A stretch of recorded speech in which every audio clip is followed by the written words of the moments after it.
Hello Taurus, this is Victoria from Mindful Bamboo and I'm here with your May Tarot Forecast. So, without further ado, let's get straight to the reading. You know the drill. We're going to talk about your love life, your career and workspace, and we'll get some guidance from your person of interest to yourself. We will start with an oracle message from a new deck, brand new deck that I just got, that is called the Cosmic Dancer Oracle. And yeah, everything else you know, these readings are for Sun, Moon, and Rising Taurus in this case. So if you were checking for a sun sign, first of all, happy birthday, Taurus. And please check videos for other placements as well. This will get you a more well-rounded message. Okay, so let's get oracle message first of all. If you're new, subscribe, because this is the best way to never miss a message. Apart from the monthly horoscopes, I also do special readings on lunation events and major astrological transits. And there is a way to subscribe to my newsletter. It's in the description box, as much as, you know, a lot of other information on what I'm doing and how to get in touch with me, how to get a personal reading. So yeah, you can subscribe to my newsletter, and that's an even better way to know what's going on, the latest news, the latest episodes of my podcast, etc., etc., all in one place. I call it your weekend fix for spirituality and astrology. So Taurus, look what I got for you. Be authentic. And I love the visual here. To me, it shows that, you know, you're so beautiful and wise. Your soul is, your heart is. And it's not about learning skills or showing up in a way that people expect you to on the outside.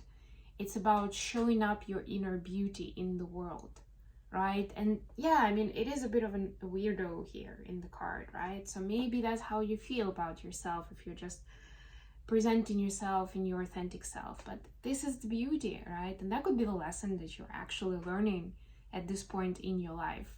And if you're saying, no, Victoria, I actually did that X years ago. I was going through this and I conquered this devil, I took off that mask, so I'm fine.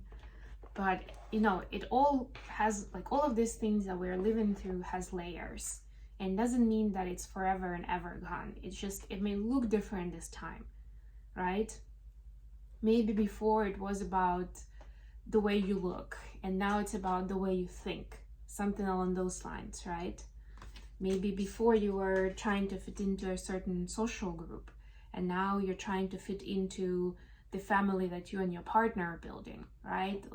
The context can be different, the nuances are different, right? But the main theme remains authenticity. That's the best thing that you can do for yourself in the months of May. For some of you, you may actually get tempted to not show in your authentic self, to get some bonus points for yourself, if you know what I mean. But yeah, it's a test. It's a test, baby. So for love life, you have Four of Cups, Page of Swords,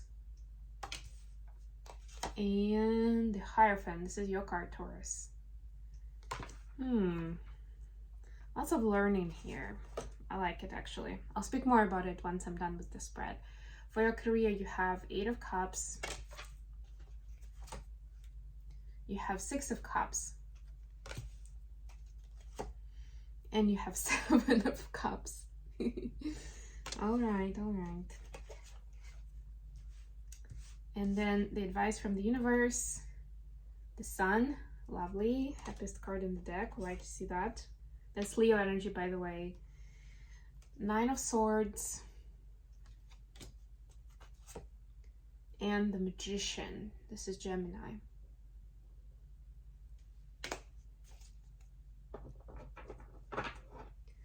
Bottom of the deck is the Queen of Cups. So it seems like your emotional well-being is the main theme for the month of May from what I can see here, Taurus, right? And Taurus energy is generally more settled and it's more living in the practical world. You're an earth sign, right? Let's just say it straight.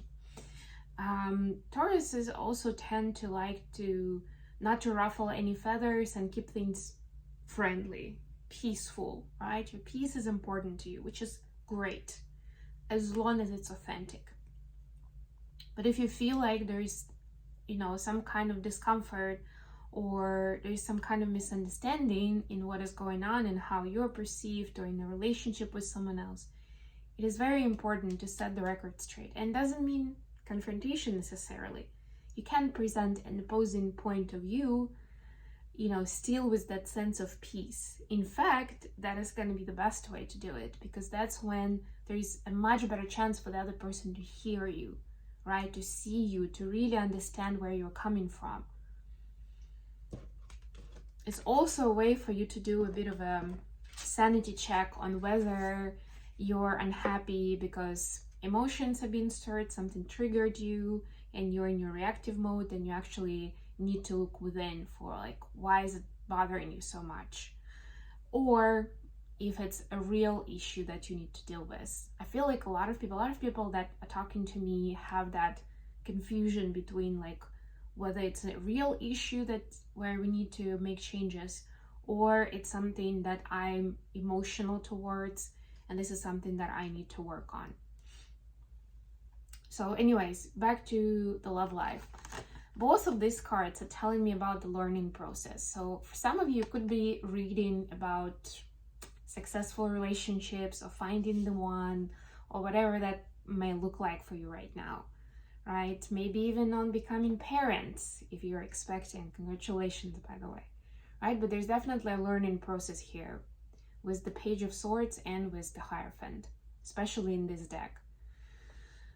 What I would say though, it is not just about passively receiving information, whether it's books or podcasts or seminars and retreats or therapy sessions, whatever it is. It is about then taking action, right? Like in this Four of Cups, there is this melancholic vibe of like, oh, I'm not good at this. So like, this is just not working out. Some people like to say, I'm not good at relationships, which is BS, right? But there may be some blocks that people need to work through. So whatever your story is, leave the story and put it aside and start taking steps. Whatever that knowledge is showing you where, you can improve the situation, start taking steps to improve it. And it's a general reading, so I can dive deeper into a specific situation, but there's some of you, it will be ending certain relationships. For others, it will be being more receptive towards the other side. So it's not just you, or not just them, but you can find that compromise together. For some of you, I'm also hearing it is about being able to ground yourself in time. So you don't go too much into that sentimental phase where it's like all or nothing, where it becomes dramatic, right? But kind of keep it real. For your career space, Taurus, you have 8 of Cups, 6 of Cups, 7 of Cups. It's interesting that it's not a perfect sequence here, right? Because 8 is here and not here. And that is the case for a reason.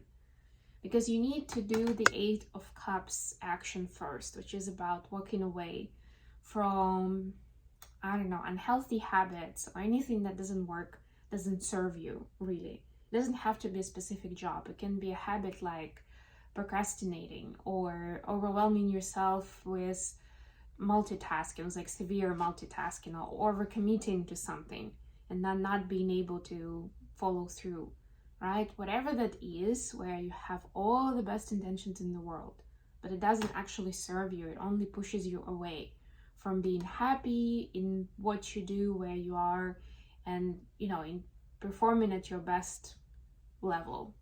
It might look, when you're overwhelmed, especially with lots of tasks, or you overwork, outside of normal business hours, it may seem like you're super effective and you're the hero of the day.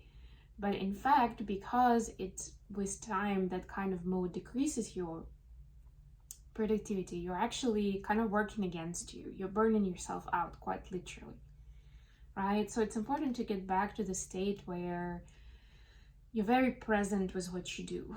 You're very intentional with what you do, with the tasks that you pick for yourself or the clients that you work with.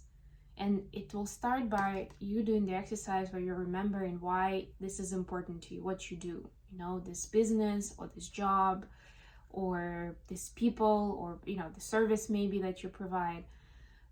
What is the purpose? Where is the joy? You know, what is the motivation for you?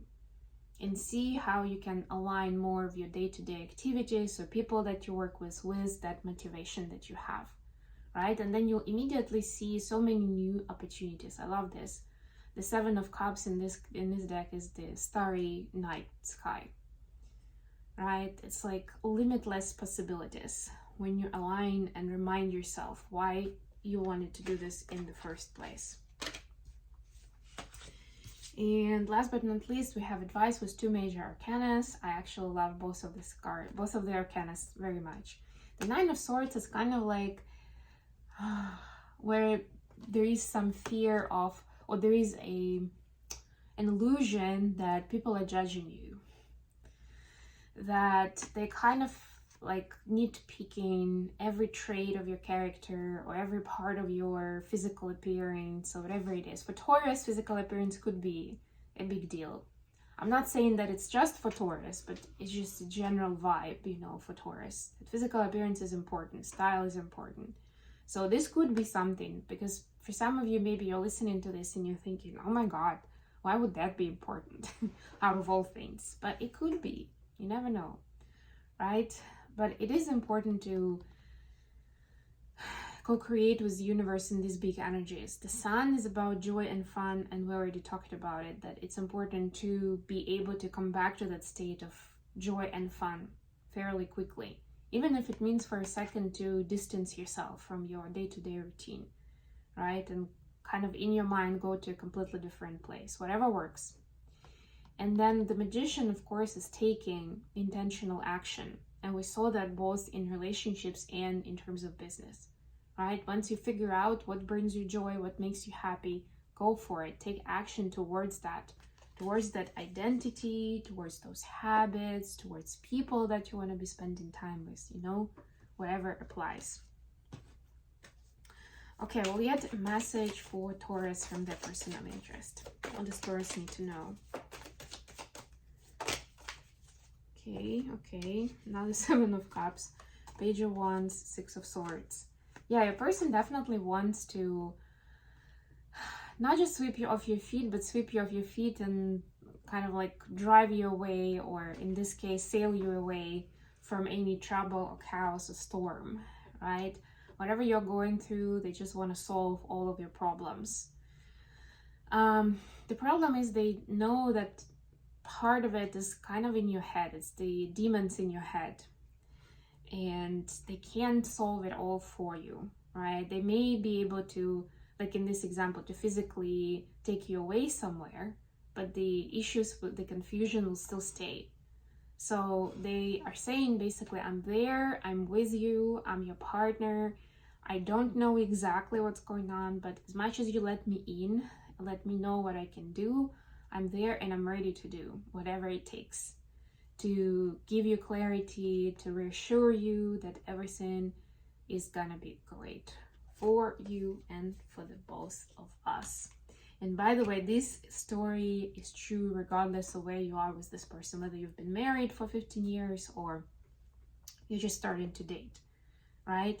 People are still, especially in these kind of closer relationships, people are pretty receptive when the other person is going through something tough, even if they're trying to pretend like it's not the case, right? And of course, if the person is vulnerable with you and there is a trusted relationship there, then of course they would want to make it easier on you and to help you out. So leaving it up to you, to Taurus, to see if you want to accept that offer of help, or at least let your person in authentically on what is going on with you and allow them to step in and offer their help. Okay, I hope this was good for you guys. Thank you very much for joining me today. Please don't forget to like the video and subscribe to my channel. And until next time,